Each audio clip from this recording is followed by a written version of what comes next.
Hi, I'm Dr. Jenna Scare, better known as DocJenFit, and I'm here with Super Sister Fitness. I'm going to go over some mobility exercises for the shoulders so you can start to get out of pain, move better, and feel better. We're going to go over not just exercises for the shoulders, but actually an exercise that would help without even having to touch the shoulders and why that's so important. So don't forget to like, comment, and subscribe.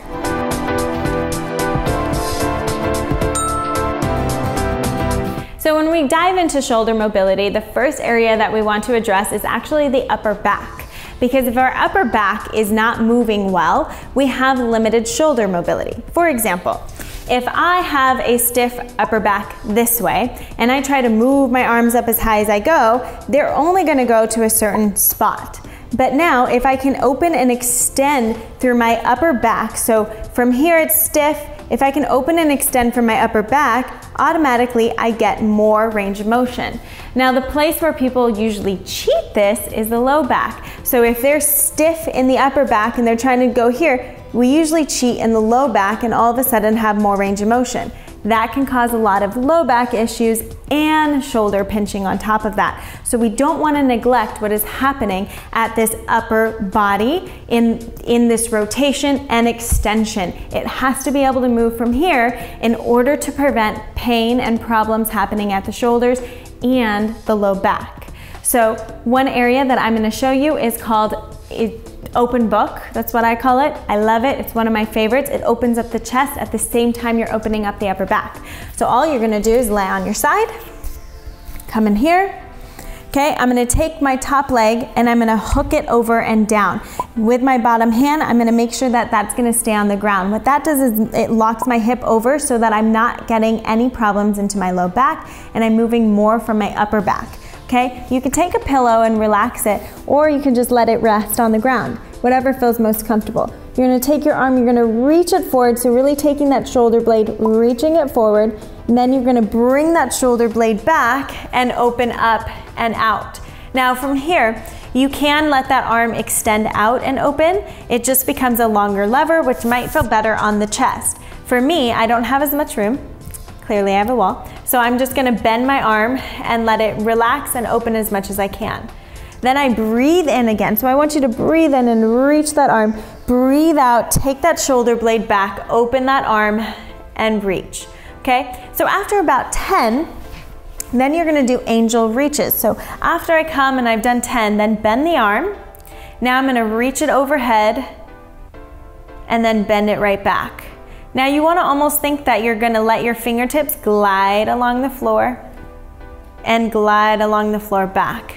You want to make sure that you're not going into any pain, so if it starts to hurt, just go to right before it hurts and then come right back. So now we're getting upper back restriction to release a little bit. So we're using that upper back to increase mobility. At the same time, we're releasing any tension and stress from that chest. And we're actually getting that shoulder blade to move a little bit better. So it's a triple whammy here and really getting really good into that shoulder, that chest, and releasing any pain or tension, okay? So that's one of the main ones that I like to go to almost on a daily practice because it's also going to just free up any tension that I'm having in my shoulders, in my chest, in my upper back, releasing any tension from the neck, releasing any tension from the low back. So that one kind of gets everything. The next one we're going to do for our shoulders is a child's pose. So coming down, and you're just going to let your arms relax forward. Let your head come down and just breathe. So here, what I want you to do is kind of think of reaching your bum for your heels and reaching your fingertips out in front of you.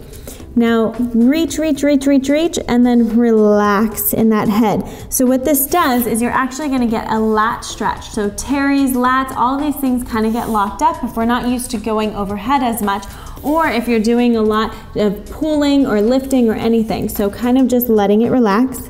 So important here. Okay, and you'll just breathe here. I like to count not only from reps, but actually from my breath.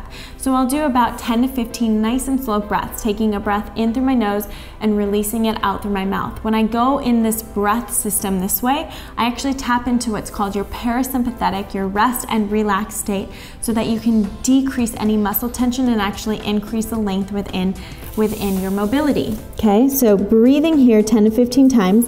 Then I'm going to reach my hands over to the side, and so I get a little bit more into my lat on my left side here. And I'm going to breathe into this 5 to 10 times, and then I'm going to reach over to the other side, and again, breathe into that 5 to 10 times. After that, I'm just going to take my thumbs, turn them up to the ceiling, and now I'm going to test and see if I can actively go into that shoulder range of motion. So now I'm here, I'm going to see without twisting and lifting, can I lift and hold 5, 4, 3, 2, 1, and relax. Keep that arm straight and lift 5, 4, 3, 2, 1. Keep that arm straight, lift 5, 4, 3, 2, 1, and repeat on the other side. So you'll repeat that about 3 to 5 times, and this is a great way to be able to see what your active shoulder range of motion actually is and where you're at, okay? Because this is a great way to be able to increase active functional shoulder range of motion and not just passive stretching. So important to actually get it activated. Okay, last one that we're gonna do is just laying on our hands. So a lot of times we miss that glide and that slide that's happening within the shoulder joint. And what happens is this gets really tight and forward, and we wanna smash and open up into our chest, which is great. Well, maybe not the smashing, but opening up in the chest is seriously very important. But the other aspect is actually getting that rotation fully in the arm. So not just doing rotator cuff exercises, those are fine, those are great and necessary, needed, but actually being able to rotate into your arms. So what we're gonna do is we're gonna lay on your hands this way, right underneath the tailbone and hip area, okay? So I'm gonna lie on my back. Okay, so we're gonna take the hands, place them right underneath the bum, kind of tailbone area, and you actually wanna take those shoulder blades, because they're gonna wanna pop into the ground. You wanna take those shoulder blades and lay them flat as you do this. So then it becomes a little bit harder to do, and you might feel a little bit restricted, but really take those shoulder blades, try to lay them flat as you take your hands.